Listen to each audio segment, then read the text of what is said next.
Lord's Institute of Engineering and Technology Hyderabad का वाहिद मुस्लिम minority autonomous engineering institute affiliated to Osmania University बेहतरीन placements के साथ। झूठी खबरों और अफवाह फैलाने के मामले में शिकायत में 200% से ज्यादा इजाफा रिकॉर्ड किया गया और नेशनल क्राइम रिकॉर्ड ब्यूरो की रिपोर्ट में इस बात का इंकशाफ हुआ कि रियासत तेलंगाना में झूठी खबरों की तरसील और अफवाह फैलाने के सबसे ज्यादा मामलात दर्ज किए गए हैं। NCRB रिपोर्ट में दर्ज तफसीलात में कहा गया है कि मुल्क भर में मजमूई एतबार से झूठी खबरों को फैलाने और अफवाहों को सोशल मीडिया के जरिए फरोग देने के 1527 मुकदमात दर्ज किए गए, जिनमें सबसे ज्यादा मुकदमात रियासत तेलंगाना में दर्ज किए गए हैं और उनकी तादाद 273 तक पहुंच चुकी है। अफवाहों को फैलाने और बैरून मुल्क में रहते हुए सोशल मीडिया का इस्तेमाल करते हुए बेबुनियाद खबरों को फैलाने के वाकयात में तेलंगाना के सरफहरिस्त करार दिए जाने के साथ इस बात का भी इंकशाफ हुआ कि मुल्क के तमाम शहरों में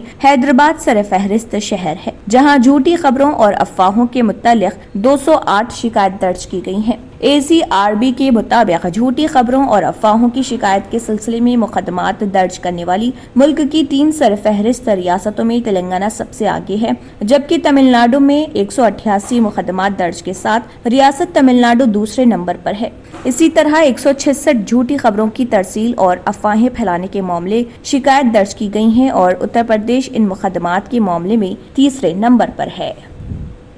अगर आपने हमारे चैनल को अभी तक सब्सक्राइब नहीं किया है तो यहाँ पर रेड कलर का सब्सक्राइब बटन दिख रहा है, उसे क्लिक करें और हमारे चैनल को सब्सक्राइब कीजिए और साथ ही साथ बेल आइकन को भी क्लिक कीजिए, जिससे आपको ताज़ा अपडेट मिलती रहे।